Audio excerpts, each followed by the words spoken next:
तो कभी इस बात पर ध्यान दिया है कि सच्चाई और दिखावे के बीच की लकीर आजकल कितनी धुंधली हो चुकी है। मतलब सोचिए जरा, एक नया हेयर कट, चलने का एक खास तरीका या फिर आपके स्मार्टफोन का एक छोटा सा डिजिटल फिल्टर, ये सब मिलकर सामने वाले के दिमाग को किस तरह पूरी तरह से हाईजैक कर सकते हैं। आज के इस एक्सप्लेनर में हम इसी परसेप्शन, यानी हम चीजों को कैसे देखते और समझते हैं, इस पूरे विज्ञान की गहराई में उतरेंगे। अब सबसे पहले इस एक बेहद दिलचस्प सवाल पर गौर करते हैं। इंसानी समझ और परसेप्शन का कितना हिस्सा आखिर सिर्फ एक छलावा है, एक इल्यूजन? अक्सर हमें लगता है कि किसी की खूबसूरती या उसकी शख्सियत सिर्फ एक पर्सनल चॉइस है, राइट? लेकिन सच्चाई ये है कि किसी को देखकर आकर्षित होना या उसकी प्रेजेंस का प्रभाव पड़ना एक्चुअली गहरी मनोवैज्ञानिक बायसेस और बाकायदा साइंटिफिक ज्योमेट्री से जुड़ा होता है। तो चलिए इस राज से पर्दा उठाते हैं। ओके, तो जल्दी से देख लेते हैं आज हम किन टॉपिक्स को कवर करने वाले हैं।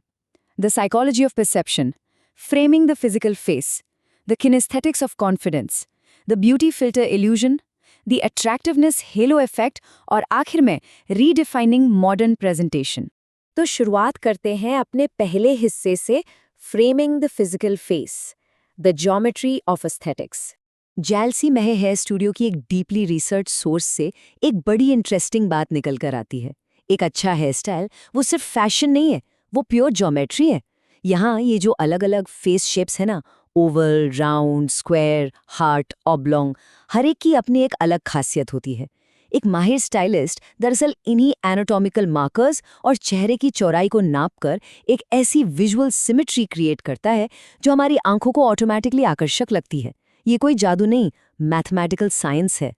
इसका सीधा सा मतलब ये है कि एक स्ट्रेटेजिक हेयर कट सिर्फ बालों को काटना थोड़ी ना है, ये चेहरे के प्रोपोर्शंस को बैलेंस करता है, नेचुरल बोन स्ट्रक्चर को हाईलाइट करता है और उम्र बढ़ने के जो विजुअल साइंस होते हैं उन्हें भी मिटिगेट कर देता है।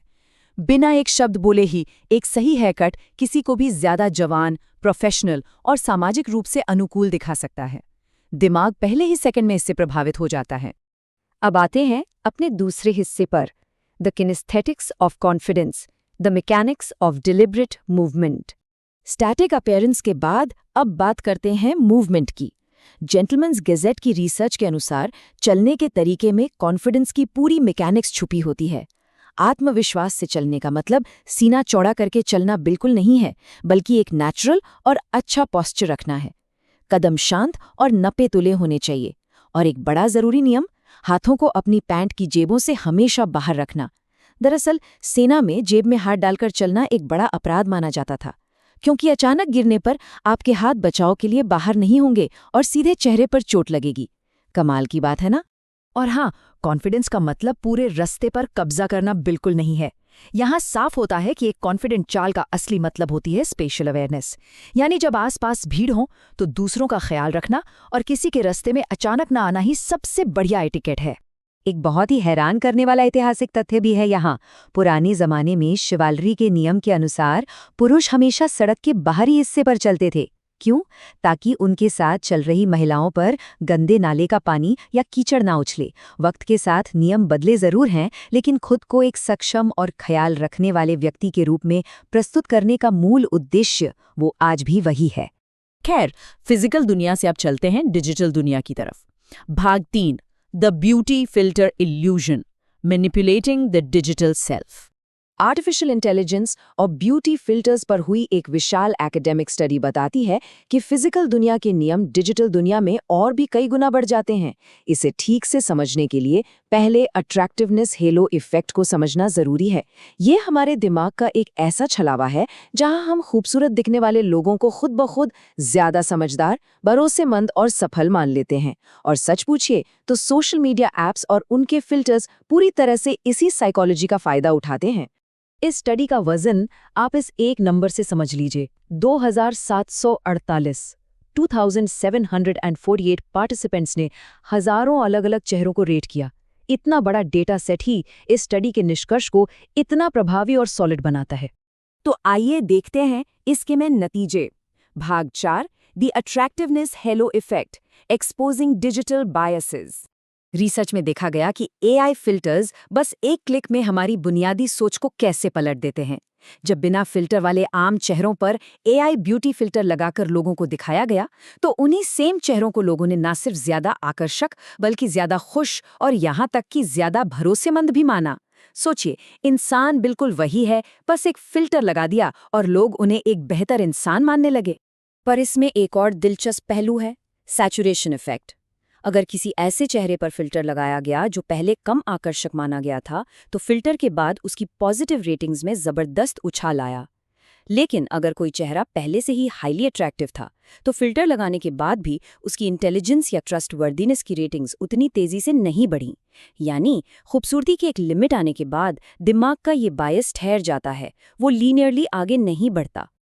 अब ये आंकड़े देखिए जो ब्रिलियंटली इलस्ट्रेट करते हैं कि इस बायस में जेंडर का कैसा असर पड़ता है। चेहरे पर फिल्टर लगने के बाद जब बुद्धिमत्ता यानी इंटेलिजेंस रेट करने की बारी आई, तो महिला और पुरुष रेटर्स के बीच एक बड़ा अंतर दिखा गया। पुरुष रेटर्स की सोच में ये शिफ्ट 331% यानी 331% था, जबकि महिला रेटर्स में ये शिफ्ट 158% यानी 158% रहा। लेकिन इस पूरे स्टडी का सबसे शॉकिंग और कॉन्ट्राडिक्टरी आंकड़ा अभी बाकी है। डेटा साफ दिखाता है कि जब महिलाओं के चेहरों को फिल्टर के जरिए बेहद आकर्षक बना दिया गया, तो पुरुष ऑब्जर्वर्स ने स्टैटिस्टिकली उन्हें कम बुद्धिमान रेट किया। ये उस पूरे हालो इफेक्ट के बिल्कुल उलट बात है। ये दिखाता है कि डिजिटल फिल्टर्स सुंदरता तो जरूर बढ़ाते हैं, पर साथ ही ये सोसाइटी में मौजूद गहरी स्टीरियोटाइप्स और बायसेस को भी ट्रिगर कर देते हैं। अगर हम इन डिजिटल टूल्स के व्यापक असर पर गौर करें, तो करीब 96.1% लोगों की परसीव्ड अट्रैक्टिवनेस बढ़ गई। उनकी उम्र अचानक कम लगने लगी और हर कोई बस एक निश्चित परफेक्ट खूबसूरती के ढांचे में ढलने लगा। इन फिल्टर्स ने हेलो इफेक्ट को तो बढ़ा दिया, लेकिन इसने फेशियल डाइवर्सिटी को एक तरह से मिटाकर सबको एक जैसा बना दिया। इस सब ने उस बड़ी बहस को जन्म दे दिया है कि आखिर असलियत बची कहाँ है और इन फिल्टर्स के क्या एथिकल कॉन्सिक्वेंसेस हैं। और यही हमें इस विश्लेषण के आखिरी पड़ाव पर लाता है, redefining modern presentation, the reality of बायस। तो इन सब बातों का आखिर में निचोड़ क्या है? चाहे जॉलाइन को फ्रेम करता हुआ एक सही हेयरकट हो, आत्मविश्वास से भरी एक चाल हो, या डिजिटल स्किन को स्मूथ करता हुआ कोई ब्यूटी फिल्टर, इंसान का खुद को प्रस्तुत करने का तरीका दरअसल उन अदृश्य मनोवैज्ञानिक नियमों को ट्रिगर करने का एक हथियार है। हम सब लगातार उन्हीं कॉग्निटिव बायसेस के साथ खेल रहे हैं। तो आप जाते जाते इस एक आखिरी सवाल पर जरूर सोचिएगा।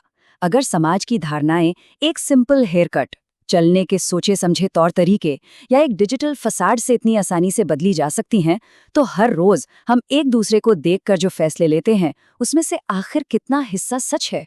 क्या वो बस एक इल्यूजन है? इस विचार के साथ मैं आपको छोड़े जाता हूँ।